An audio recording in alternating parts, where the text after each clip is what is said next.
Je pense que ce prédateur attendait le bon moment.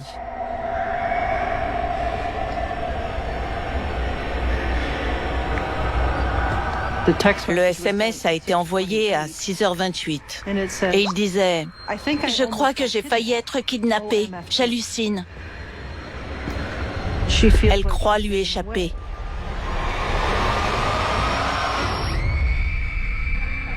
Il y avait des preuves numériques. On avait affaire à un monstre.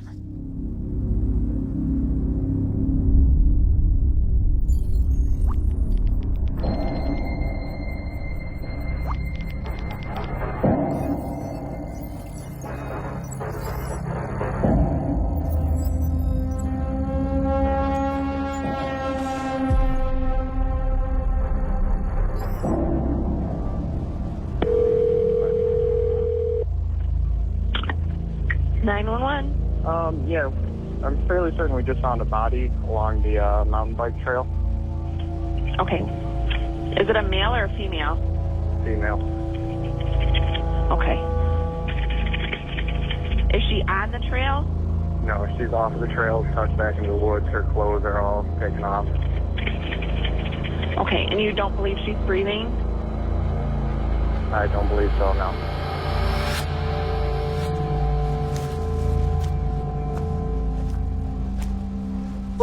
Il était presque minuit quand je suis arrivée sur place.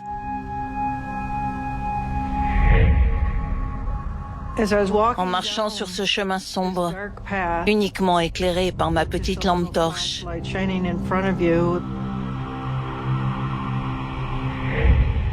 ça m'a rappelé ce film d'horreur en pleine forêt. L'équipe scientifique était déjà sur les lieux. Les premiers agents m'ont informé qu'il y avait un chien errant à proximité de la zone où les témoins avaient trouvé le corps et que c'est lui qui les y avait conduits.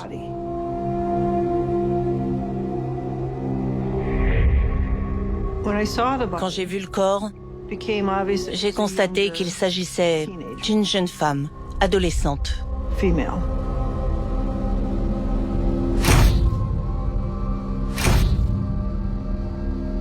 Certains de ses vêtements avaient été enlevés. À ce moment-là, mon cœur s'est brisé, car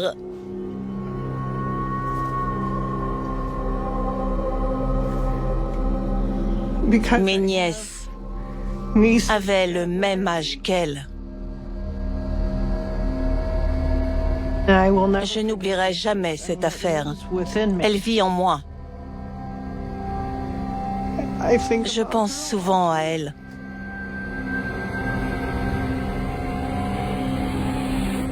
Mais je devais mettre tout ça de côté pour ne penser qu'à ma mission. J'ai vu qu'elle portait des traces de chaussures sur sa joue et sur son cou. Elle avait été piétinée à mort. Je ne comprends pas ce genre de rage.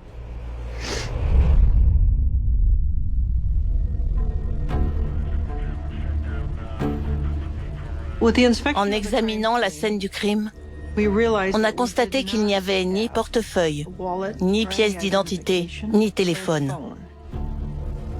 Mais une ado a forcément un portable. Si quelqu'un le lui avait pris, c'était forcément parce qu'il avait de l'importance.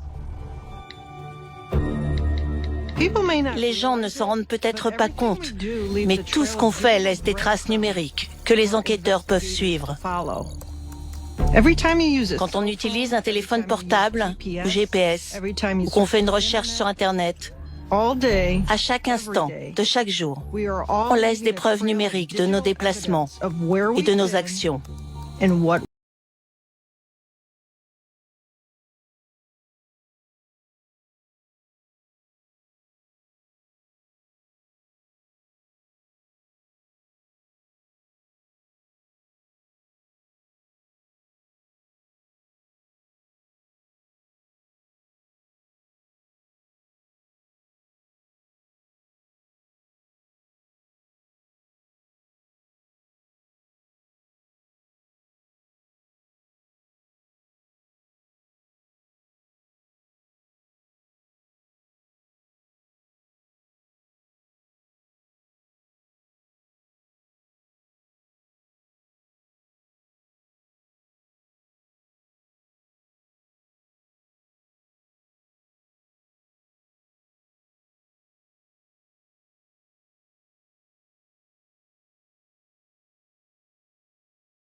Un problème avec April.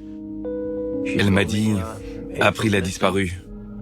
Ils ont trouvé un corps et ils pensent que c'est elle. J'ai dit non, ça ne peut pas être possible. J'ai énormément pleuré. J'ai mis du temps à admettre qu'April était partie. Oui, c'était très dur.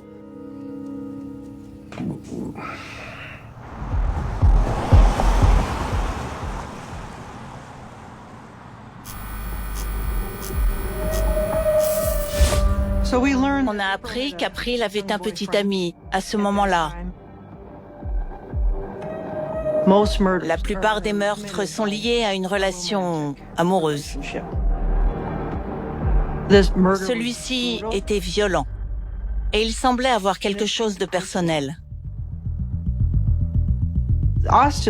Austin a été convoqué et longuement interrogé.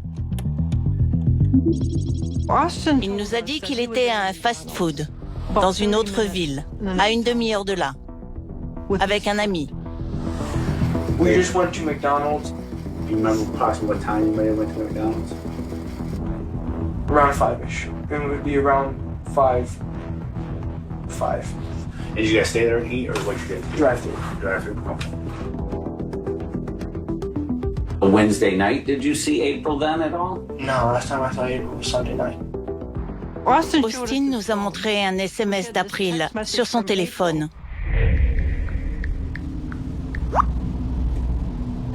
Il avait été écrit à 18h28. Austin n'avait pas répondu à ce message. Avant plus ou moins 20h, on a trouvé ça suspect. La plupart des ados répondent immédiatement, dans les deux sens. Ils ne font que ça. But you don't call her back. She leaves you a text message that says, I think I'm going to get kidnapped, right? But you don't call. You call her one time. She doesn't answer the phone. I texted her several times, and the thing was, I had no signal out there, so... Austin a aussi révélé qu'il s'était disputé avec April et que la dispute avait continué via le téléphone, mais qu'il avait effacé ses messages, ce qui était là aussi suspect. Le fait qu'il supprime cette discussion avec la victime nous a vraiment mis la puce à l'oreille, car c'est ce que font les suspects pour tenter d'effacer leurs traces et cacher la vérité aux autorités. So I said, the next night I gotta go to bed so I can get up early. She's like, oh, whatever. And then I thought she was being all and I flipped out and left. Yes, I'm sorry. What day was that? Sunday. That was the last time you seen her? So you guys, the last time you seen her, you guys were in an argument, basically. Sucks.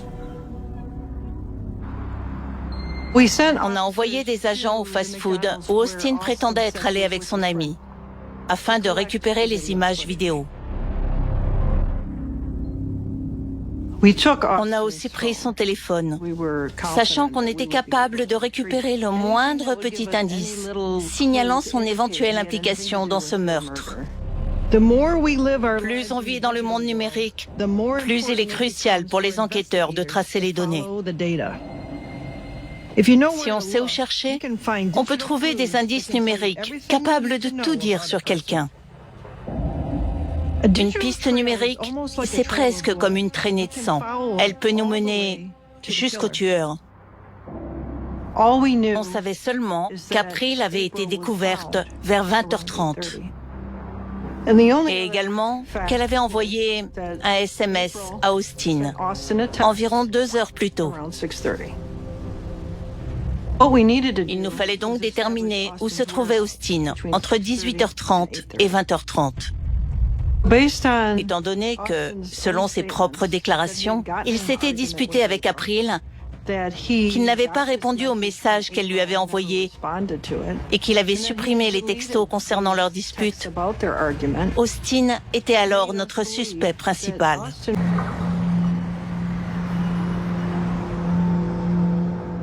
On n'est pas ressorti du poste de police avant 8h30 le lendemain matin. Vers midi, un agent du FBI est venu chez nous pour nous montrer une photo. Sur cette photo, on voyait le visage d'April.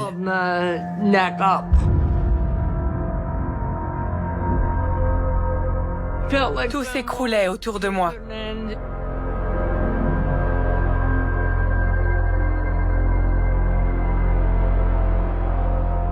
C'était comme si j'attendais la chute, comme si c'était une très mauvaise blague.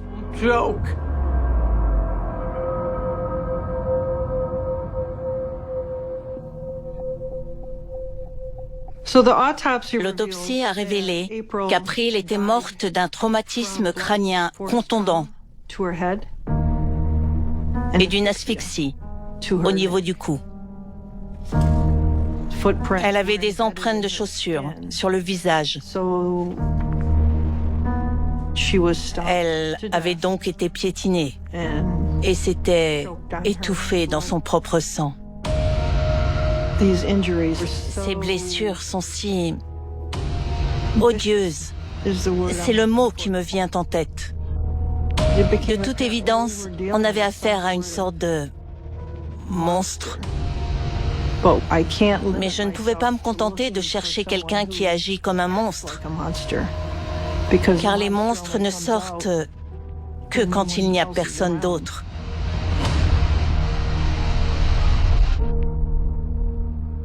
On a alors reçu les images du fast-food où Austin, le petit ami d'April, était soi-disant allé. Ces images allaient soit confirmer son alibi, soit révéler qu'il nous avait menti depuis le début. C'était un moment crucial. J'ai ouvert le fichier.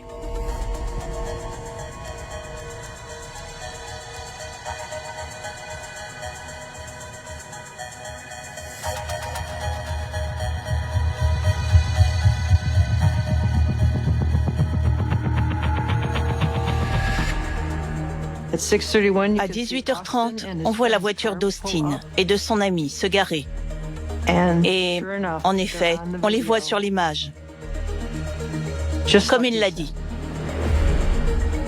Il nous restait à examiner toutes les données de son téléphone portable. On a tout analysé. Le GPS, les appels téléphoniques, les SMS, les recherches Google.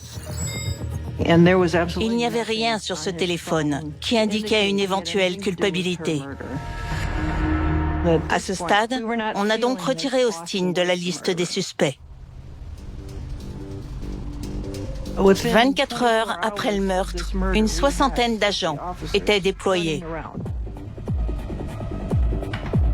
On a vite compris que les locaux de la police d'Armada n'étaient pas assez grands. On a alors réquisitionné un bâtiment administratif scolaire suffisamment vaste et où on a établi notre QG. This crime put the Armada community on edge as investigators followed up on leads to track down Millsap's killer. Il nous fallait impérativement retrouver le téléphone d'April. En plus des SMS et des appels, il y a toutes sortes d'applications de réseaux sociaux, les emails. On devait étudier les discussions qu'il contenait pour savoir si elle avait rendez-vous avec quelqu'un. Je savais qu'en accédant à ce téléphone, on aurait toutes les chances de découvrir ce qui était arrivé à April ce jour-là.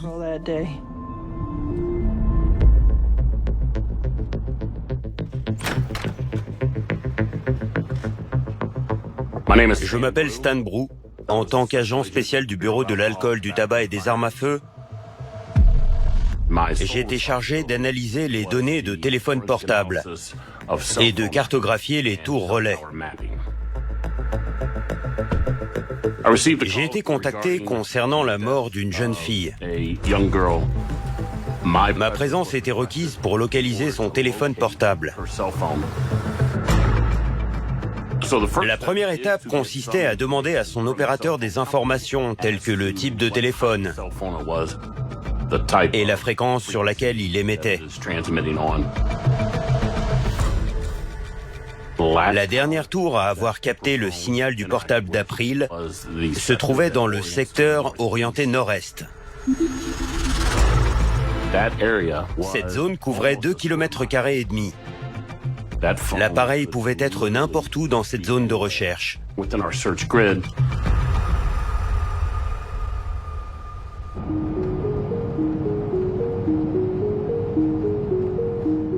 La technologie de notre bureau fédéral émet sur une fréquence similaire à celle des tours relais du secteur.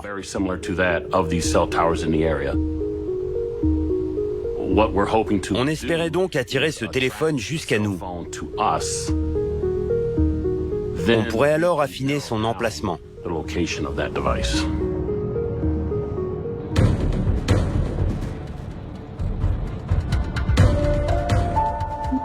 Je me suis rendu dans la zone d'Armada avec notre système et j'ai entamé les recherches. En espérant que le portable avait encore de la batterie.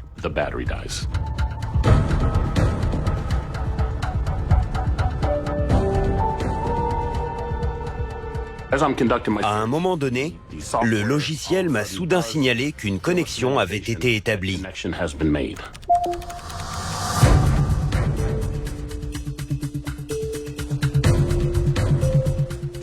L'appareil se trouvait à 15 heures.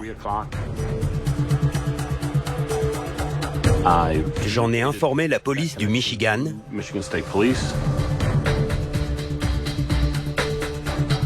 Ils ont rapidement envoyé un maître chien dans le secteur.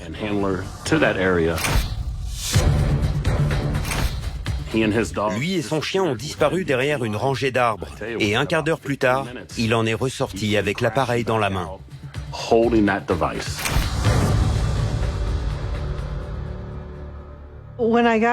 Quand j'ai appris qu'ils avaient le portable, j'étais vraiment heureuse.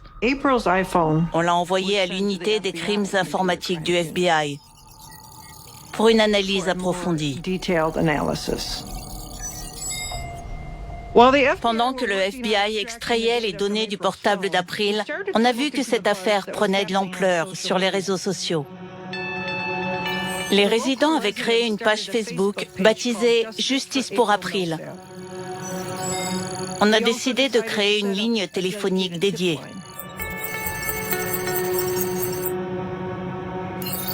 Les témoins ont alors commencé à se manifester.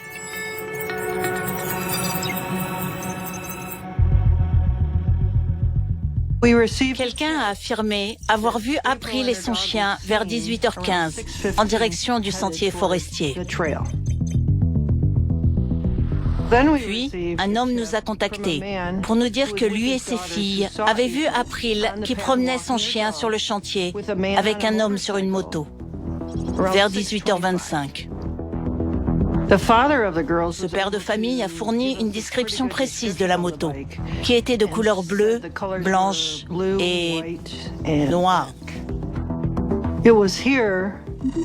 C'est là que, à 18h28, April avait envoyé son message à son petit ami, disant qu'elle avait failli être kidnappée.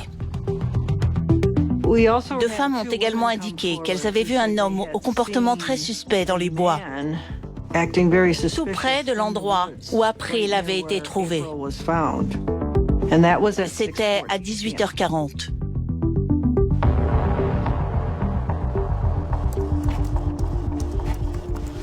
Grâce à ces informations, on a pu dresser un portrait robot de l'homme à moto.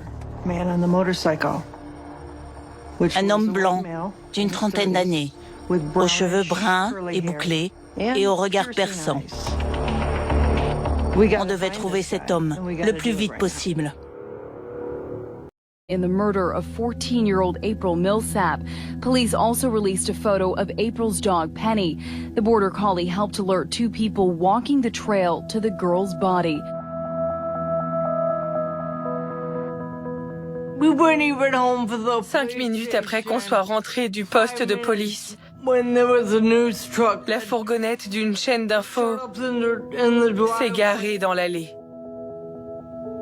Je n'ai pas eu le temps de prévenir les grands-parents d'April. Un journaliste les a appelés pour leur demander ce qu'ils pensaient de la mort d'April.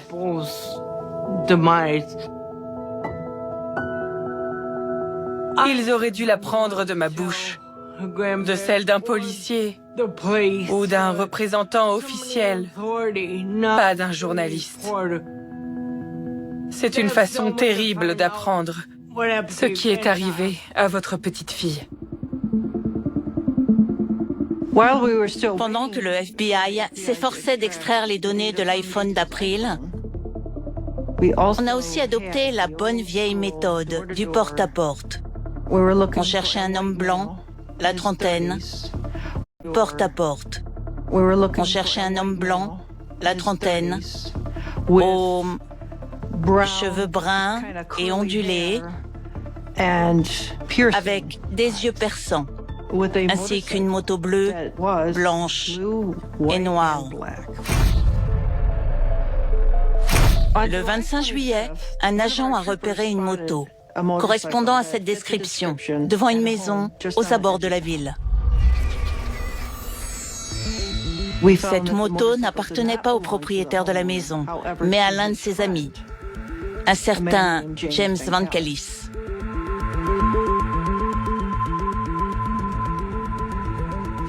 Des agents sont allés lui parler.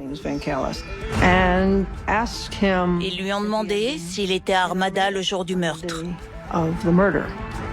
Il a admis qu'il était passé en ville, puis qu'il s'était rendu chez ses frères. Il était apparemment arrivé vers 18h dans leur maison, située à l'autre bout de la ville, et il était rentré chez lui vers 20h. C'était la plage horaire du meurtre. Les données cellulaires de James Vankalis sont devenues essentielles.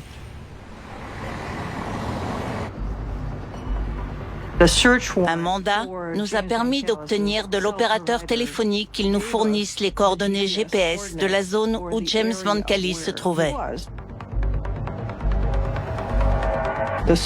Ces données nous ont permis de découvrir qu'il s'était trouvé à Armada à 18h15.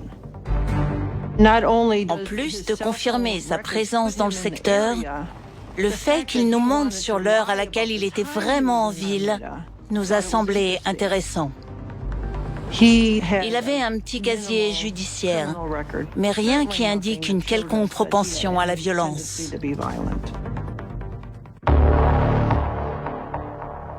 On cherchait un monstre, quelqu'un qui correspondait au profil d'une personne horrible. Or, James Vankalis semblait, à première vue, être une personne on ne peut plus ordinaire. Ce suspect n'était néanmoins qu'une piste parmi d'autres. On recevait encore beaucoup d'informations qui avaient pour nous autant d'intérêt que James Vankalis. Parmi ces tuyaux, une adolescente qui vivait à Armada nous a dit qu'elle avait vu une camionnette blanche avec 2 hommes à l'avant qui lui avaient paru suspects. Elle s'était sentie effrayée car elle avait eu l'impression qu'il la pointait du doigt en ralentissant. Et c'était vers 18h30. Elle était si affolée par cette situation qu'elle avait pris une photo de la camionnette avec son téléphone. C'était notre première info, en dehors du cercle d'April, indiquant qu'il pouvait s'agir de quelqu'un d'extérieur à la ville. On a donc pris ça très au sérieux. On devait identifier ces hommes et savoir ce qu'ils faisaient. C'était une camionnette standard qu'on voit partout. Malheureusement, on ne voyait rien d'autre. Ni la plaque d'immatriculation, ni les occupants, ni aucun signe distinctif. On a diffusé la photo du véhicule via les médias, en quête de la moindre information. Au bout d'1 heure, on était inondé de tuyaux. On a fini par retrouver l'homme qui conduisait la camionnette Interrogé, il a expliqué qu'il était maçon et qu'il montrait ce jour-là à son passager les maisons qu'il avait construites. Il avait donc une bonne excuse. Et il s'est avéré qu'il n'avait rien à voir avec le meurtre d'April Millsap.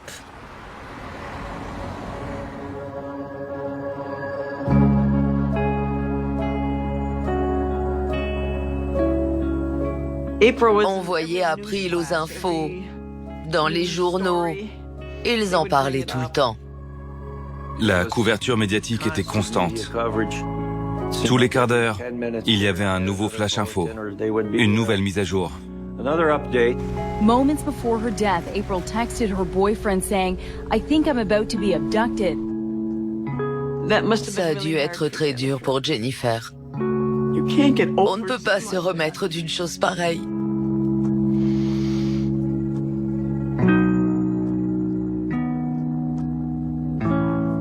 Je pense qu'elle ne s'en remettra jamais.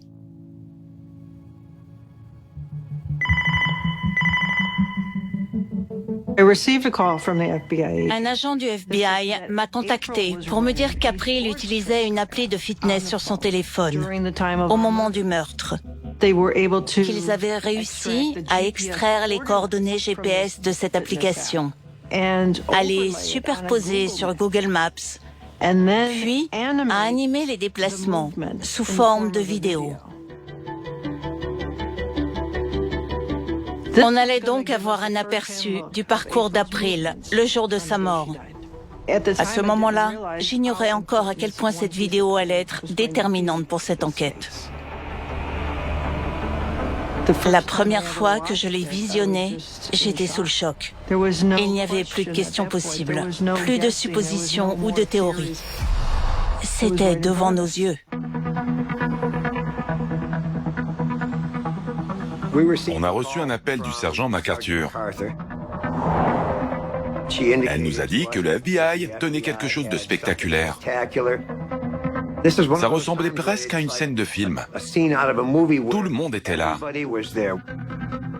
Les lumières se sont éteintes et ils ont lancé la vidéo. On était tous littéralement sans voix.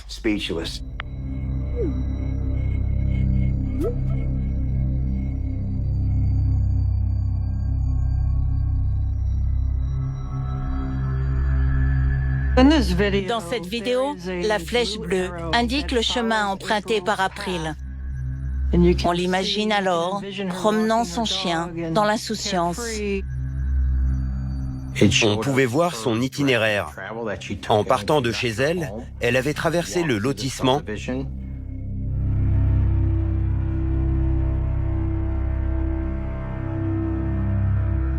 avant d'arriver sur la piste cyclable. L'application indiquait qu'elle se déplaçait à 5 km/h, ce qui est une vitesse de marche moyenne.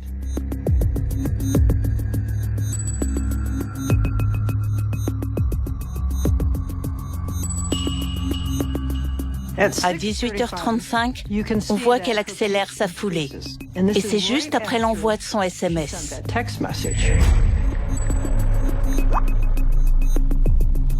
Elle fait alors demi-tour. C'est à ce moment-là qu'elle tente de s'enfuir. Elle est poursuivie. Elle croit lui échapper. Malheureusement, ce n'est pas le cas. Je pense que ce prédateur attendait le bon moment. Soudain, ses déplacements deviennent chaotiques. J'ai mis quelques secondes à comprendre que c'était le moment de l'agression.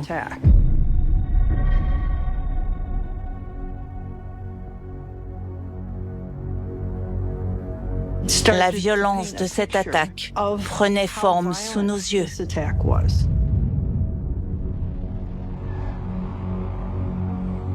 Je l'ai imaginé en train de se débattre pour tenter de lui échapper, puis qu'il l'a traîné d'un endroit à un autre.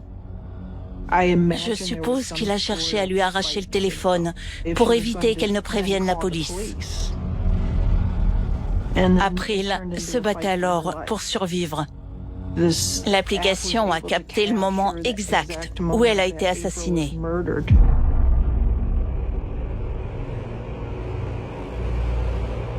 D'un coup, le signal se déplace vers l'ouest, à environ 25 km/h. Ce qui prouve que l'agresseur conduisait un véhicule motorisé. Il traverse les rues de la ville en direction du nord, puis bifurque vers l'est, jusqu'à l'endroit où le téléphone a été retrouvé. Cette technologie nous a apporté la meilleure preuve circonstancielle dont on disposait alors.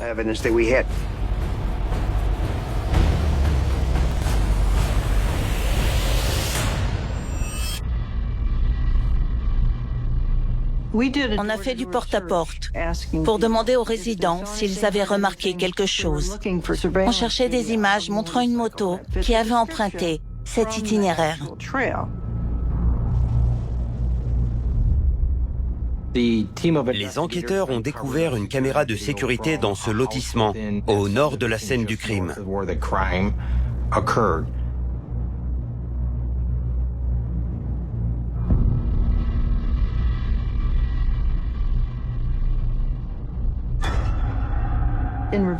En visionnant les images, on voit clairement un motard qui passe à 18h51. Et la moto visible sur les images de cette caméra de sécurité correspondait à celle de James Van Callis. On a revisionné la séquence de l'appli. Et la flèche bleue passe juste devant cette maison, au moment précis où la vidéo a été enregistrée. En voyant que tout coïncidait, on s'est dit, ce sont les images du meurtrier. De récupérer son téléphone et tous les ordinateurs de la maison. On a également saisi sa moto. Elle semblait avoir été nettoyée, ce qui est inhabituel pour ce type de moto. Police have found enough marijuana in this house to detain the people who live here for possible felony drug possession. On a interpellé James Van Callis pour culture illégale de cannabis. L'avantage pour nous, c'est que ça l'empêcherait de fuir. À ce stade de l'enquête, ce qui manque vraiment et qui intéresse toujours les enquêteurs, c'est le mobile. À ce moment-là, il ne semblait pas avoir de mobile valable. Pourquoi avait-il fait ça? Il était donc impératif d'accéder à son téléphone et à ses ordinateurs. Et quand les résultats sont arrivés, j'étais véritablement sous le choc.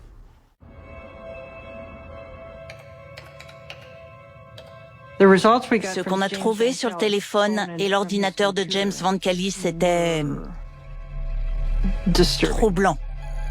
Sur le moteur de recherche, il avait posé des questions du type « Comment se faire apprécier d'une fille qui ne vous aime pas? Les jeunes filles aiment-elles les hommes plus âgés? Comment attirer des femmes plus jeunes? » Il filmait discrètement des jeunes filles dans des stations-service ou au centre commercial. On a découvert une facette effrayante de James Van Callis qu'on ne lui connaissait pas.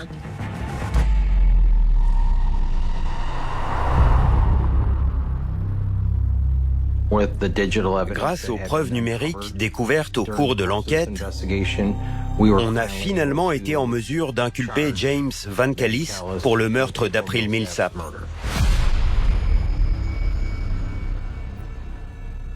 En regroupant les preuves qu'on avait, on a pu établir que le 24 juillet 2014, April Millsap a quitté son domicile avec son chien vers 17h30 en direction du sud et de la piste cyclable.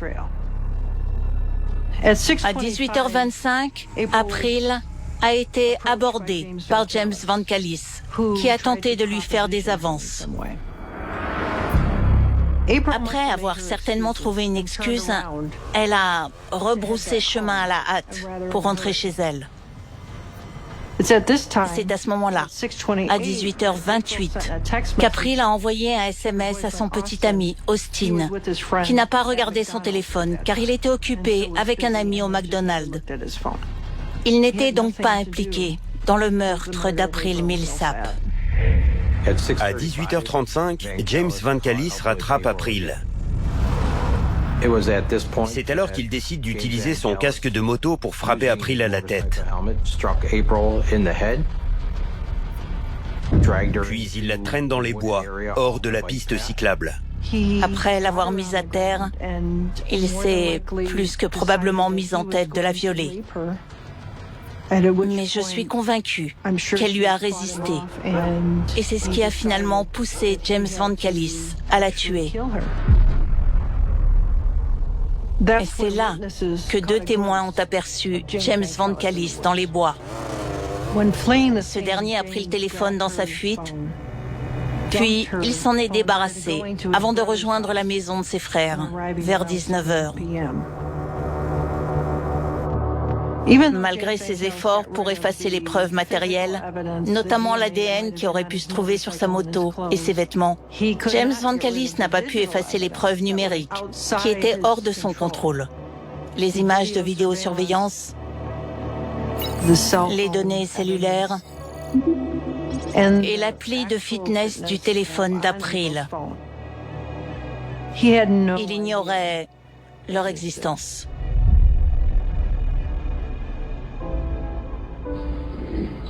You bring the jury in.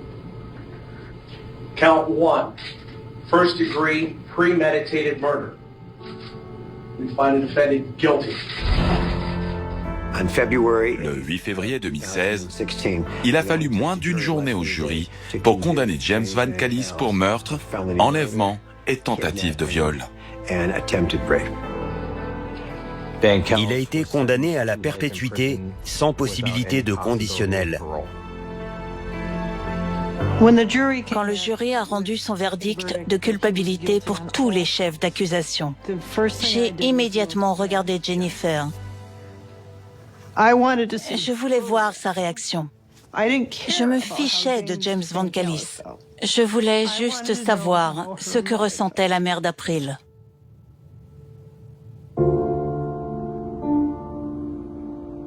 Le décès d'April a profondément marqué notre communauté. Un an plus tard, une dame m'a contacté pour me proposer de créer un jardin commémoratif pour April.